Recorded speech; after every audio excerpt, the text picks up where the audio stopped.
Halo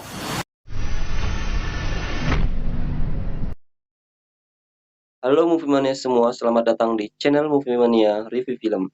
Gimana kabar kalian? Semoga sehat selalu ya. Movie Mania Review Film kali ini akan menyoroti sebuah isu tentang perbudakan modern yang ada di negara Samba, yaitu negara Brazil. Penasaran dengan alur cerita filmnya? Yuk, mari kita langsung ke alur cerita filmnya. Cerita film ini dimulai dari seorang remaja berusia 18 tahun, dia bernama Mateus, yang sedang mukbang bersama dengan keluarganya. Setelah makan, lalu datanglah seorang agen, dia bernama Gilson.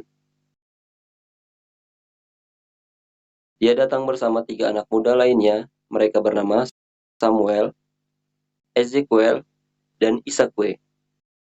Maksud dari kedatangan Gilson adalah untuk membawanya bekerja di kota Sao Paulo, Brazil, bersama 3 anak muda lainnya, yang mana mereka dijanjikan oleh Gilson bakal diberi pekerjaan yang layak. Mateus yang tinggal bersama ibunya dan juga 2 adik perempuannya merasa kasihan, karena melihat ibunya yang sudah tua dan harus menafkahi dia dan adik-adiknya. Akhirnya dia memutuskan untuk ikut pergi bersama Gilson.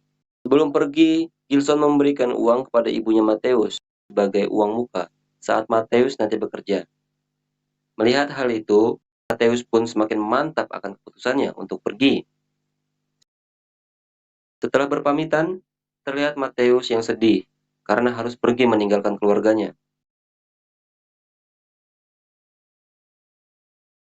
Untuk menghilangkan kesedihannya, di dalam mobil dia mengobrol dengan ketiga pemuda lainnya yang mereka semua memiliki tujuan dan visi yang berbeda-beda.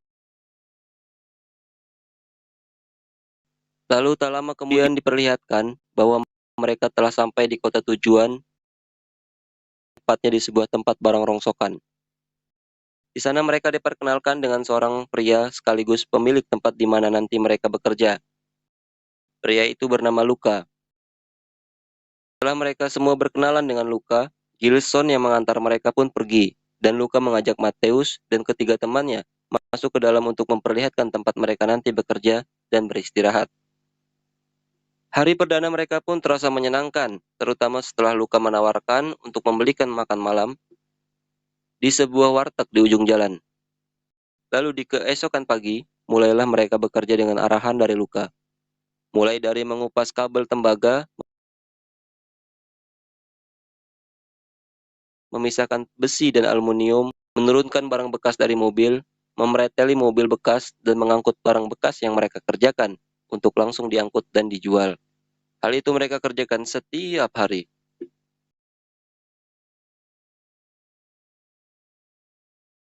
Hingga ketika sudah seminggu mereka bekerja, Mateus dan teman-temannya mengeluh dengan pekerjaan itu karena mereka belum menerima upah sama sekali. Sedangkan Gilson, agen yang mengajak mereka bekerja di tempat itu, mengatakan kalau mereka akan menerima upah setiap hari setelah pekerjaan selesai. Hingga saat mereka istirahat makan siang, Luka tiba-tiba datang dan menyuruh mereka bekerja lagi. Mateus yang merasa jam istirahatnya belum selesai dan haknya sebagai pekerja belum terpenuhi, dia protes kepada atasannya itu.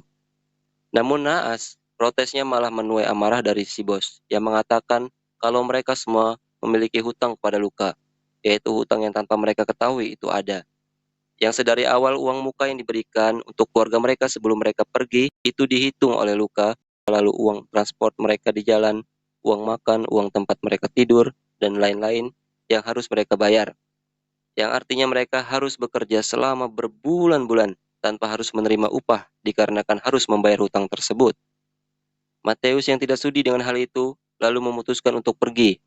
Namun usahanya dihentikan oleh bawahannya Luka yang bernama Nando.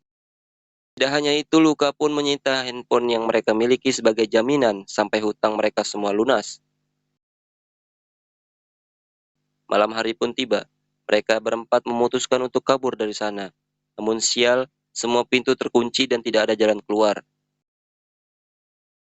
Lalu Mateus masuk ke kantor untuk mencari kunci, namun tiba-tiba Luka muncul dengan menodongkan senjata ke mereka.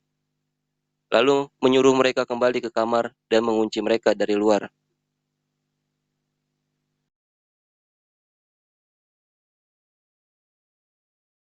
Di keesokan hari, saat Luka membuka gerbang, Samuel memasukkan odol ke dalam mulutnya seolah-olah dia keracunan dan berharap akan dilarikan ke rumah sakit. Namun usaha itu gagal. Lalu tiba-tiba, ya, Mateus berinisiatif memukul kepala Luka dari belakang, yang membuat Luka terjatuh. Seketika itu mereka semua berlari, namun di gerbang pintu sudah ada Nando, yang berhasil menghentikan mereka. Beruntung Isakue sudah berhasil kabur terlebih dahulu. Luka yang sadar dan terbangun, lalu menghampiri Mateus dan memukul kepalanya dengan gagang pistol hingga dia pingsan. Di saat yang bersamaan dikumpulkanlah mereka bertiga. Lalu datang dua orang polisi menghampiri Luka sembari membawa kembali Isakue yang berhasil kabur dan menyiksa Isakue di depan teman-temannya. Ternyata Luka sudah bekerja sama dengan dua orang polisi tersebut. Sebelum pergi, polisi tersebut mengancam mereka berempat agar tak berani macam-macam, karena polisi itu sudah tahu alamat tempat tinggal mereka di kampung. Karena kejadian tadi, pengiriman pun jadi terlambat. Luka menghukum mereka, melarang mereka mandi dan menghilangkan jatah makan malam mereka. Setelah itu mereka kembali dipaksa bekerja dan diawasi oleh Nando. Hari demi hari diperlihatkan, mereka semua bekerja dengan perasaan terpaksa, tanpa bisa keluar dari sana.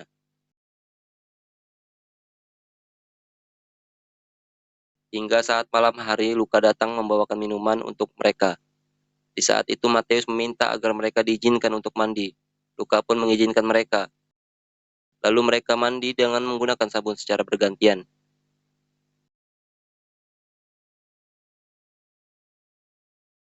Di kamar, Isakue berencana ingin membunuh Luka agar bisa kabur dari sana.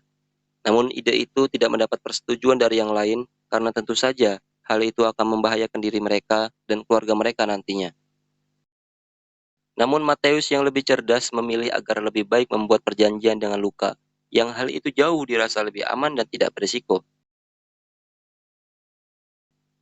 Lalu saat keesokan harinya, Mateus menemui Luka dan membuat perjanjian dengannya agar mereka dapat melunasi hutang mereka dengan lebih cepat. Mateus menjanjikan pada Luka bahwa dia akan melakukan pekerjaan yang jauh lebih cepat dan banyak dari biasanya, serta tidak akan membuat masalah lagi, asalkan Luka berjanji akan membebaskan mereka semua setelah hutang mereka selesai. Hal itu pun langsung disetujui oleh Luka. Hari-hari diperlihatkan mereka bekerja dengan giat, hingga ketika Nando melaporkan hasil pengiriman yang lebih cepat dari biasanya. Luka pun senang dan memanggil Mateus, lalu menyuruhnya untuk pergi keluar membelikannya rokok di warkop yang ada di seberang jalan. Namun sebelum keluar gerbang, Luka mengingatkan sekali lagi kepada Mateus agar dia tidak berpikir untuk kabur jika ingin keluarganya baik-baik saja.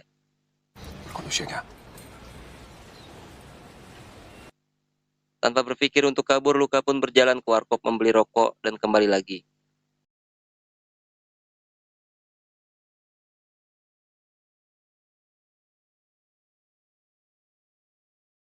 Tak lama berselang, Luka mendapat telepon yang memberitahukannya akan ada yang datang. Lukas ketika itu terlihat panik. Lalu tanpa berpikir panjang, Luka menyuruh Nando untuk membawa 3 orang dan meninggalkan dia dan Mateus di tempat itu. Ternyata yang akan datang adalah petugas dinas yang akan menginspeksi tempat tersebut. Luka pun menyuruh Mateus untuk mengganti pakaiannya dan memintanya bekerja sama saat petugas itu menanyainya nanti. Benar saja tak lama kemudian 2 orang petugas dinas ketenagakerjaan datang. Lalu Luka menemui mereka dan memperkenalkan Mateus sebagai pekerjanya di sana. Dan mengatakan pekerjanya yang lain sedang keluar mengantarkan barang. Setelah memeriksa ke dalam dan menanyai Mateus tentang pekerjaannya di sana, Mateus bukannya menceritakan apa yang sebenarnya terjadi, dia justru berbohong kepada petugas tersebut dan menutupi semua perbuatan Luka kepada dia dan teman-temannya. Dirasa tidak ada hal-hal yang mencurigakan, petugas tersebut pun pergi dari sana. Saat malam hari, Mateus menceritakan kejadian yang dia alami siang tadi. Mendengar cerita tersebut, Isakue sontak marah kepada Mateus karena dia tidak berani menceritakan perihal yang terjadi kepada petugas itu, yang mungkin saja dapat menolong mereka keluar dari sana. Namun Mateus mengatakan kalau dia tidak bisa dikarenakan luka yang selalu di dekatnya dan dia memiliki senjata, sedangkan petugas itu hanya berdua dan tidak membawa senjata.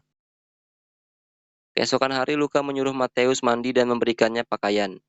Dia ingin mengajak Mateus keluar dengannya.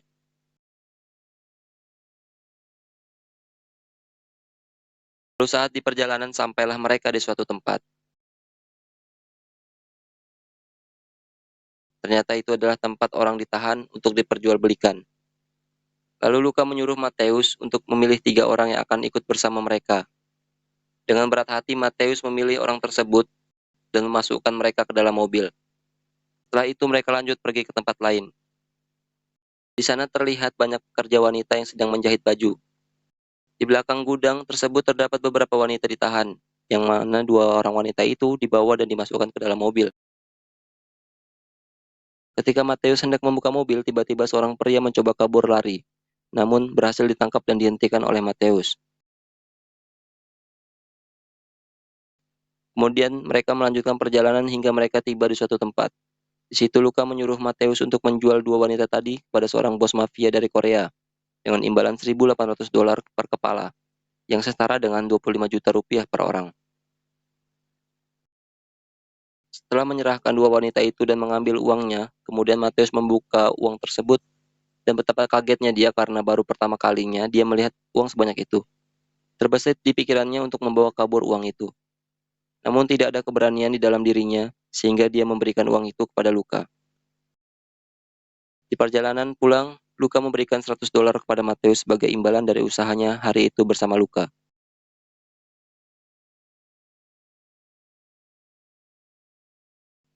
Sesaat mereka tiba di tempat rongsokan, teman-temannya yang sedang bekerja merasa heran melihat kedekatan Matius dan Luka. Apalagi ketika Matius menurunkan 3 orang dari dalam mobil. Tiba-tiba Isakue memukul kepalanya dari belakang yang membuatnya seketika terjatuh dan pingsan. Setelah sadar, Luka menyarankan agar Matius tidak lagi kumpul dengan teman-temannya, karena teman-temannya sudah tidak respek dengannya, dan itu jelas akan membahayakan dirinya. Dan Luka menyarankan agar Matius tetap tinggal dan tidur di kantor miliknya. Matius yang sempat ingin menolak dan kembali bersama teman-temannya, kemudian bertanya kepada Luka, "Sudah berapa lama kau melakukan ini dan mengapa kau melakukan ini semua, Luka?" Luka pun menjawab, Eu vim da merda que nem tu, moleque. O dia todo pra sustentar 4. Sozinha. Tava lá pra trabalhar 12 horas por dia. Pagar 600 conto. Tênis do filho da puta era mais caro que isso. Setelah mendengar penjelasan dan kisah hidup Luka yang sama dengannya, Matius pun mulai mengerti kenapa Luka melakukan pekerjaan itu. Di keesokan harinya, Luka memberikan kunci dan senjatanya dan menyuruh Matius untuk membuka pintu kamar teman-temannya. Sesaat Matius sampai di depan kamar, Isakue langsung menghujaninya dengan kata-kata emosi. Você que escolheu eles? Tanpa berkata-kata, Fala. Matius langsung menodongkan senjata yang dia bawa dan menyuruh mereka keluar satu persatu.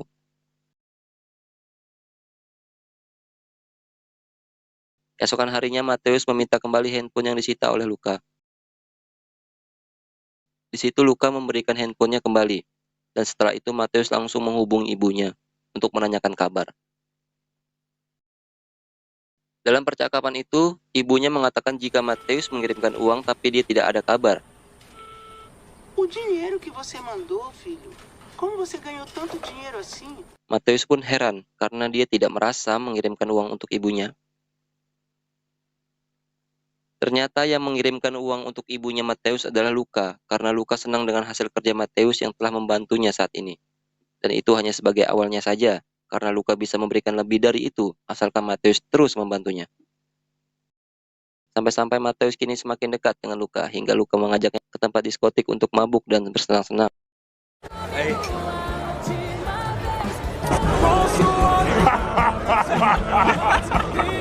Sampai pulang pagi dengan keadaan Luka yang mabuk dan langsung tertidur. Matius yang menyadari Luka telah tertidur lalu melihat senjatanya yang tergeletak di atas meja.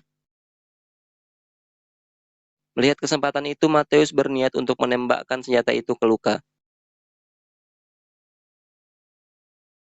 Namun dia bimbang dan berpikir sejenak untuk mengambil keputusan yang benar. Setelah lama berpikir, dia memutuskan untuk membawa senjata itu, lalu keluar membeli makanan untuk teman-temannya. Namun tetap saja, teman-temannya masih membencinya dan menganggap Matius sebagai pengkhianat karena mengikuti perintah Luka. Matius hanya diam dan lalu menyuruh mereka untuk makan dan bekerja seperti biasa. Dan dia mengembalikan senjata itu lagi ke atas meja Luka.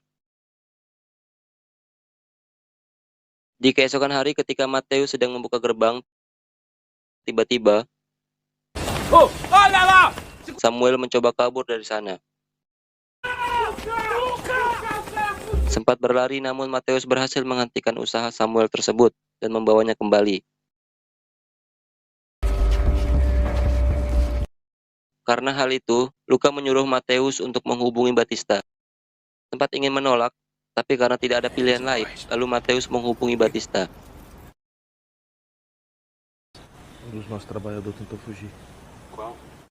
Tak lama kemudian, Batista memberikan kabar dengan mengirimkan foto ibunya Samuel yang sudah ia datangi rumahnya. Lalu Matthews menunjukkan foto itu kepada Samuel. Melihat foto itu, Samuel pun berteriak seedan-edannya.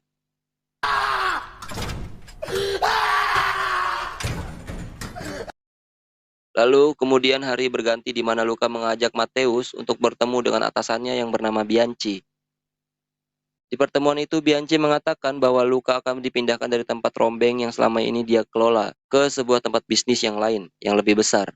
Dan pekerjaannya di tempat rombeng akan digantikan oleh bawahannya yang bernama Rodney. Ini orangnya.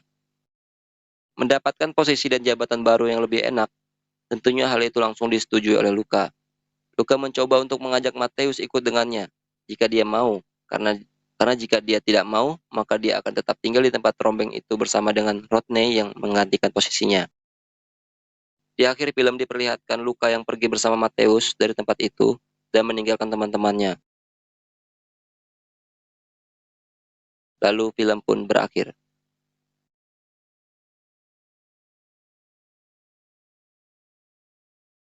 Nah, itulah tadi teman-teman pembahasan tentang alur cerita film yang berjudul Seven Prisoners. Bagaimana menurut kalian kalau posisi kalian seperti Matthews di film itu? Keputusan apa yang akan kalian ambil? Memilih teman atau keluarga? Kalau menurut saya pribadi sih, keputusan Matthews sudah benar. Karena kan memang tujuannya dari awal adalah untuk kerja ya di ibu kota. Walaupun gak sesuai dengan apa yang dia harapkan. Ya tentunya ternyata malah menjadi pekerja eksploitasi di sana. Dan niat baiknya malah disalahartikan sama teman-temannya yang membuat teman-temannya jadi benci sama dia. It's okay lah, yang penting dia dan keluarganya selamat, gak apa-apa lah ya. Pesan yang dapat kita ambil dari film ini adalah bahwa manusia itu memiliki potensi dan kesempatan yang sama. Maka dari itu jangan menyerah untuk terus berusaha dan mendapatkan yang terbaik. Itu. Sekian dulu alur cerita film kita kali ini. Jika kalian suka dengan channel ini, klik like dan subscribe biar kalian gak ketinggalan video alur cerita seru lainnya. Sampai ketemu di film seru selanjutnya. Hasta la vista. See you next video. Bye-bye.